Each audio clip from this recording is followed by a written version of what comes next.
Una mañana de noviembre de 2023, en la ciudad tunecina de Sfax, Musa, un camerunés de 39 años, y su primo salían de una oficina de correos cuando las autoridades les dieron el alto. En cuestión de horas, los dos hombres se encontraron en la frontera de Libia, en manos de un grupo de milicianos y encerrados en uno de los centros de detención para migrantes del país.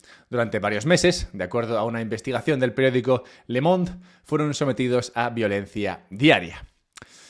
El otro día encontré este artículo de investigación por parte de dicho periódico francés. Este artículo argumenta que la Unión Europea financia los controles migratorios en el norte de África y digamos que no se preocupa demasiado con el procedimiento por el cual se efectúe dicho control. En una nota interna de la misión de apoyo a las Naciones Unidas en Libia se critican las deportaciones colectivas y las devoluciones forzosas sin el debido proceso que exponen a los migrantes a graves violaciones y abusos de los derechos humanos con casos confirmados de ejecuciones extrajudiciales, desapariciones, tráfico de personas, tortura, malos tratos, extorsión y trabajos forzados. Una fuente europea anónima, familiarizada con el asunto, prefirió creer que ningún recurso o digamos en ninguna financiación de la Unión Europea ha contribuido a este proceso de deportación, pero al tiempo reconocía que es muy difícil trazar una línea porque la Unión Europea sí que ayuda a las fuerzas de seguridad de estos países del norte de África en su control de la migración en todas sus formas. Cerca de 9.000 personas han sido interceptadas, por llamarlo de alguna manera, desde el verano de 2023 por las autoridades de Trípoli, solo en la frontera tunecina. Y por mal que pueda sonar todo esto, por regulero que pueda resonar en tus oídos, a mí no me parece lo peor. El mañanero de hoy lo voy a dedicar a explorar el alcance de esta investigación de Le Monde. Compartiré lo que para mí es el verdadero problema que subyace aquí y lo pondré en contexto con la situación actual de Europa. Una Europa que has financiado tú. Una Europa en la que Francia destaca últimamente tanto por su política como por su economía y una Europa que no está consiguiendo lo que supuestamente se supone que iba a conseguir gracias a la financiación con la que tú le provees diariamente. Así que nada, tendremos bastante que descubrir aquí. Suscríbete, ya sabes, a la newsletter del podcast también, si quieres recibir un mail mío los sábados. Recuerda al tiempo que puedes compartir este contenido, que puedes darle like, que puedes suscribirte y así esto llega a más gente y así se ha caído un libro. Tendrás más gente, se ha caído Roma. Bueno, ya se cayó en su día. ¿Quién sabe si caerá de nuevo? Bueno, sí, es un libro de Roma que recomendaba Bastos el otro día. Bueno, da igual. El caso es que te puedes suscribir al canal y puedes compartirlo para que llegue a más gente. Así más gente recibirá este contenido. Y si por alguna razón piensas que tu dinero en Bitcoin estará mejor que en dinero fiat, pues puedes comprar Bitcoin a través de Relay. Es el servicio que recomiendo. Pues te permite comprar Bitcoin de forma sencilla, rápida y si usas el enlace que está en la descripción del podcast, pues también de manera barata. Habiendo dicho esto, empecemos. Hoy tenemos que ir por África. De acuerdo a Le Monde, durante los últimos 10 años, la Unión Europea ha ayudado a reforzar el aparato de seguridad de Túnez en la lucha contra el terrorismo y contra la inmigración ilegal. Hasta 2023 ha invertido más de 144 millones de euros en lo que llaman gestión de fronteras. La investigación de Le Monde y sus colaboradores demuestra que algunos de estos recursos se utilizan directamente en deportaciones. Y Túnez no es el único país. De hecho, el mismo artículo de Le Monde muestra que esto parece ser algo que ocurre en todo el norte de África. Curiosamente, pequeño comentario, curiosamente Le Monde no dice nada de Algeria. Quién sabe si por sus lazos con Francia. Pero bueno, se puede imaginar uno, a nada que tenga algo de capacidad imaginativa, que la situación en Algeria será similar a la que vemos en el resto de países del norte de África. Estos documentos obtenidos por Le Monde atestiguan que los organismos de la Unión Europea tienen conocimiento de estas detenciones y deportaciones colectivas. Una decisión de la Comisión Europea de diciembre del 19 sobre la financiación de la Unión Europea a Marruecos, por ejemplo, hacía referencia a una vasta campaña de represión contra los migrantes subsaharianos, que se traduce en detenciones y expulsiones a zonas remotas. Y lo de zonas remotas, es literalmente el desierto, que no se me antoja un gran lugar en el que echar la tarde, ciertamente. Bien, ¿cómo de grande es la financiación europea a estos esfuerzos migratorios o de control de la migración? Bueno, desde 2015 los países del norte de África han recibido más de 400 millones de euros para la gestión de las fronteras solo a través del Fondo Fiduciario de Emergencia. Además, algunos Estados miembros también han recibido ayudas directamente o a través de otros programas. En julio del 23, la Unión Europea firmó otro acuerdo con Túnez que incluye una ayuda de 105 millones de euros para combatir la inmigración no autorizada. El 8 de febrero del 24, en Nouakchott, la presidenta de la Comisión Europea, Ursula von der Leyen, muy querida por todos, anunció un paquete de ayuda de 210 millones de euros para Mauritania, parte del cual se destinaría también a la gestión de la inmigración. Así, de acuerdo a esta y otras investigaciones, la Unión Europea estaría controlando la inmigración hacia la Unión Europea, pero no en la misma Unión Europea, sino financiando a los países por los que atraviesan estos emigrantes en su camino hacia la Unión Europea, es decir, en su camino hacia Europa. Bien, en vista de todo esto, a mí se me antojan, así por lo pronto, dos temitas a comentar. El primero es que la Unión Europea, como por todos es bien sabido, tiende políticamente hacia la izquierda. Al menos viene tendiendo hacia la izquierda en los últimos años y, bueno, después de los últimos comicios también parece ser que esta sea la situación. De hecho, podemos ver en algún gráfico cómo la izquierda manda, sobre todo si consideramos que el centro, o lo que se considera centro, es más bien tendiente hacia la izquierda, y que lo que se considera centro-derecha, pues también es ciertamente tendente a lo que antes se podría considerar izquierda. Pero bueno, sea como fuese, el caso es que entre estos partidos tendentes hacia la izquierda, su posición frente a la inmigración suele ser la de estar predispuestos a ella, sobre todo en comparación a lo que o propone nuevamente lo que estos partidos de izquierda denominan a la derecha.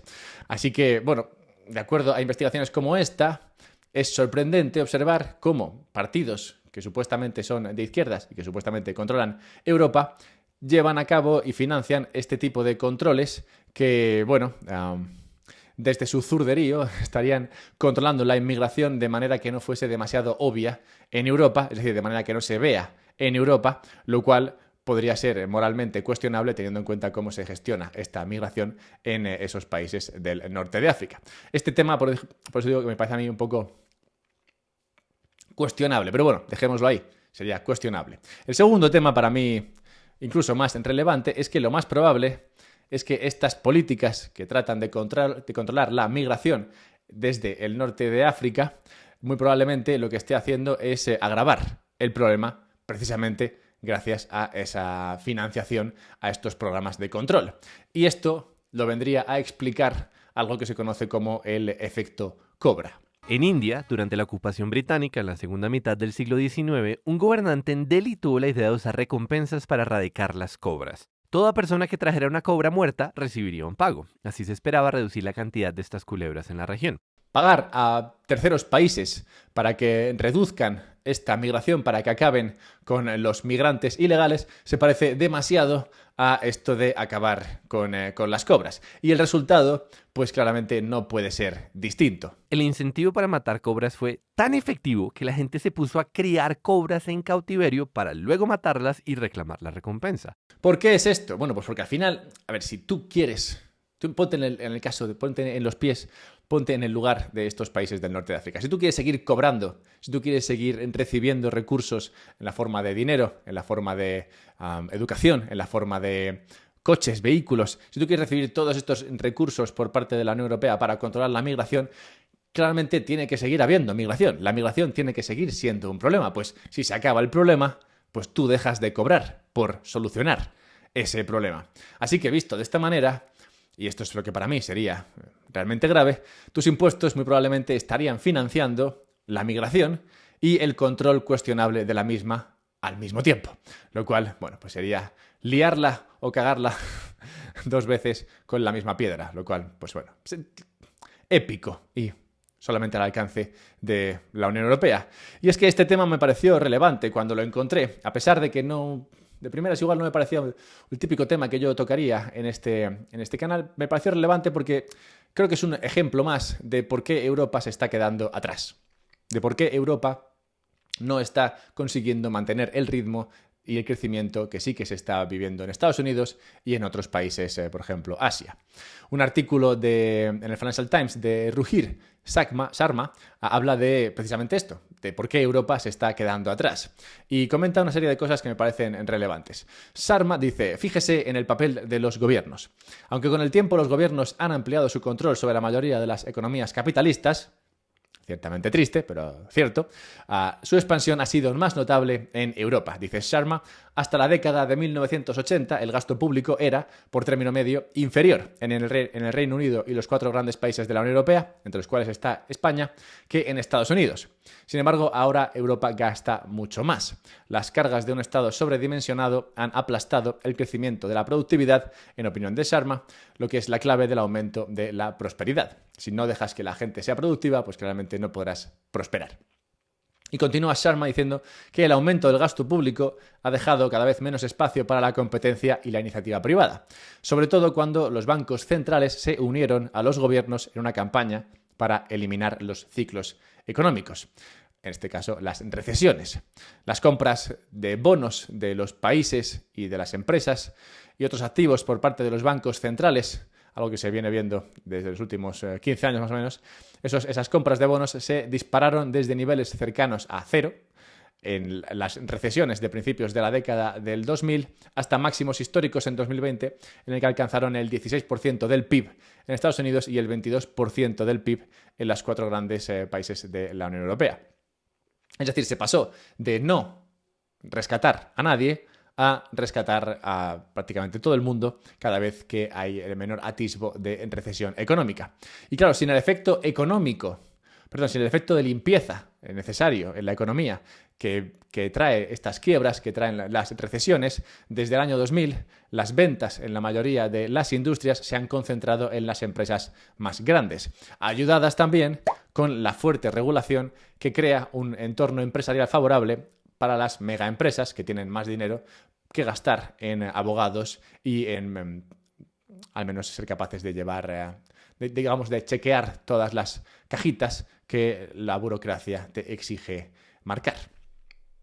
Y así finaliza Sharma diciendo que al favorecer a las empresas gigantes, los gobiernos aumentan la riqueza de los fundadores de las empresas, incluidos los multimillonarios, llevando a una situación de lo más surrealista, y es que Francia tiene ahora un gobierno inusualmente hinchado, con un gasto equivalente al 58% del PIB, y una clase multimillonaria inusualmente dominante, cuya riqueza total equivale al 22% del PIB, por delante incluso de Estados Unidos. O sea que con estas políticas de perseguir la igualdad, de perseguir el bienestar, de pedirle al Estado que te ayude y que te solucione todas las papeletas, lo que has conseguido es un Estado hinchado que dificulta la prosperidad, pues dificulta la productividad, y encima un Estado en el cual las diferencias en la riqueza son enormes. Un Estado en el que los ricos tienen mayor parte de la riqueza que en lugares donde el Estado hace muchas menos cosas, como puede ser el caso de Estados Unidos.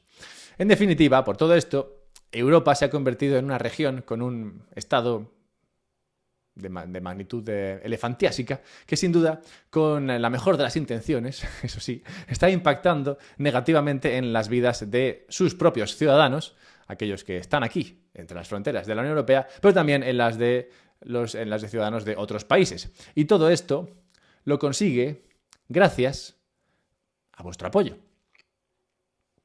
Este es un podcast sobre Bitcoin, como sabéis.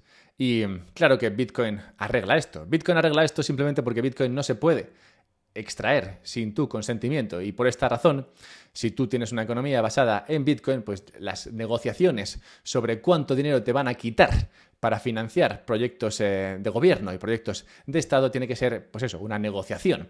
Y por esto, una economía basada en Bitcoin sería una en la que muy probablemente el Estado no tendría la capacidad de financiarse en la medida en la que sí lo tiene en un Estado bajo el dinero fiat. Además de que con un Bitcoin también te quitarías la posibilidad de rescatar a las empresas en momentos de quiebra, lo cual devolvería a las economías ese efecto limpieza tan necesario para avanzar las economías y para que la riqueza no se apile sobre las principales empresas que, como no quiebran nunca, pues siguen aprovechándose de su tamaño y de su, en muchos casos, incompetencia, o bueno, digamos, a pesar de su incompetencia, siguen creciendo y acumulando más parte del pastel. Pero bueno, sabiendo que queda tiempo para ver una economía sobre Bitcoin, como también hay que ser consciente, para ver esa economía en la que estas negociaciones sobre cuánto te extraen fuesen realmente negociaciones, hoy diría